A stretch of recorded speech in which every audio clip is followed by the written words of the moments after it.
This is a giant sushi, 3 meters thick and 100 kilometers long. However, its main function is not to be eaten, but to tell fortunes. All you need to do is eat in the direction the sushi falls, and it will guide you to find anything you desire. But ordinary people might not even make it 2.5 meters before they burst. To make this sushi, Aru specifically sought out the sleazy sushi master Mask. However, because Aru's wish was too big, Mask didn't have the ingredients to make the giant sushi. So Aru and the others set out on a journey to find the ingredients. They first went to the New Energy Village to shake turtles and obtained seaweed. Then, they captured a billion-dollar beauty bellyfish. After that, they went to King Island to retrieve the secret to making sushi. Finally, they risked being overwhelmed by the stench to successfully bring back a nuclear durian that smells 10,000 times worse than canned flying fish. Finally, Aru collected all the ingredients, but looking at Mask's sleazy face, Aru and the others worried that this guy might mix up the hard-earned ingredients, but it's too late to regret now. The villagers came carrying a huge cutting board. The giant board is 10 meters long and 50 meters wide, looking 10 times bigger than a professional wrestling ring. Mask was eager to start. He picked up a piece of fish 10 times heavier than himself and casually tossed it to the center of the ring. As the bell rang, Mask began his performance. He leaped up and slammed down onto the fish in a pouncing position. Then he gave the fish a powerful backslam.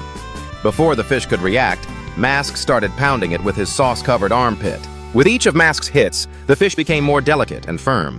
His technique rivals that of the Indian chefs, truly clean and hygienic. Next, Mask took out the durian and beauty bellyfish and began pounding them with the same technique to infuse flavor. Finally, he gave the seaweed a full-body massage. The cooking continued from day to night and from night to day.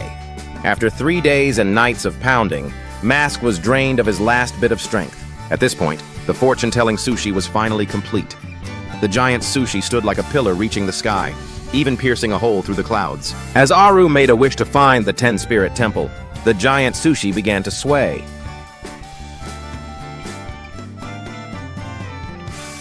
Finally, the sushi fell. Now, as long as Aru and the others finish eating the sushi, they can find the legendary 1004. This sushi has a diameter of 5 meters and stretches over several hills, with no end in sight.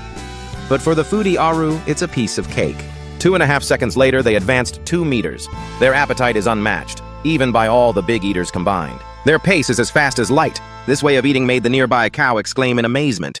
Aru got more excited as he ate. He took a big bite of the juicy sausage eggplant. Matsui also gnawed on the armpit fish meat. They brought a piece of beef marinated with feet and a durian so smelly that even Brother Pancake shook his head. The taste was incredibly sour and refreshing. The two ate from day to night, from the bustling city to the vast grasslands, through the brutal desert, and reached the icy Arctic.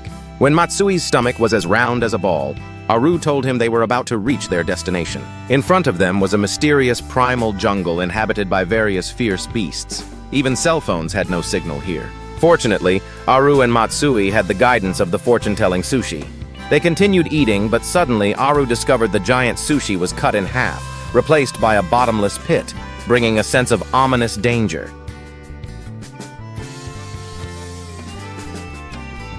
Hey years. But as soon as they met, they were at odds with each other. So, they decided to split up and see who could catch the beauty bellyfish first. Be Matsui, who had no special skills and could only use tools to slowly drill an ice hole. Even worms had to be delivered by penguins. But after patience and blasted the ice chain. Coco also had no luck.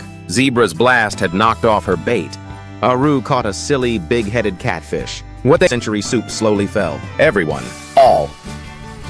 Just as everyone wanted to rush forward to grab the century soup, the iron bottle stopped them, because the century soup would choose who it would fall into. Everyone held their breath, waiting everyone's gluttony. Even Aru and Kima couldn't resist wanting to snatch it. Fortunately, the iron bottle quickly intervened, reminding them that only Matsui was the chef here. Only he had the chance to recreate the century soup. Unexpectedly, Aru refused.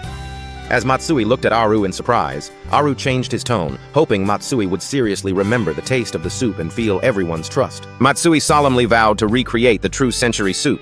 It seemed the century soup sensed Matsui's firm belief. The century soup emitted a dazzling light. Then, Matsui drank it without hesitation. Century soup. Hearing this, Matsui was devastated. However, after Granny Gianai tasted Matsui's soup, she suddenly frowned, without much praise. Granny Gianai only told Matsui that his century soup was just one step away. Matsui was immediately inspired. Back in the kitchen, Matsui followed Granny Gianai's guidance and began to listen to the ingredients. Every step was taken with great care. Finally, after 2.5 hours of simmering, Matsui made a bowl of crystal-clear soup. He couldn't wait to take a sip, and a strong sense of happiness surged in his heart. Just as Matsui was immersed in joy, he suddenly felt the century soup was missing something. As Matsui pondered what the last ingredient was, suddenly, a little penguin appeared at the door. Matsui thought QB was hungry, so he placed the century soup in front of him. The little penguin drooled at the soup. However, when his drool dripped into the soup, something magical happened. The century soup was born.